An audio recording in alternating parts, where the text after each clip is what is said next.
Uy, alam niyo po ba, since natutunan kong gumawa ng isang masarap na bibingkang galapong gamit ang kawali, dalawang makapal at malalaking bibingka po ang magagawa ng recipe natin. Madali pang sundan. Sa isang plangganita, paghaluin po natin, 2 measuring cups ng rice flour, kahit po yung plain harina okay lang.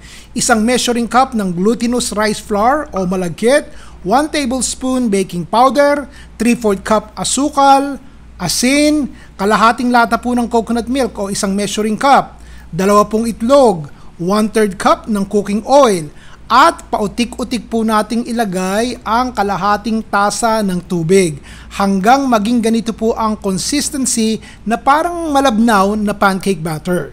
Dahon ng saging ilagay po natin sa isang kawali at isalin po ang kalahati ng batter. Ang kapal po nito ay 2 inches at ang diameter naman po ay 8 inches.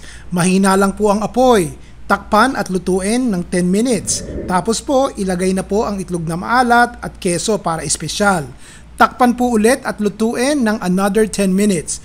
Balik ta rin po gamit ang pinggan at pahiran po ng melted butter. Palamigin at hiwain po sa 4 na bahagi. Ayan na! Minindal na! May kape po ba kayo o tsaa? Oh, yun na po yun. Nagustuhan niyo po ba? O bukas po ulit. Ron Bilaro.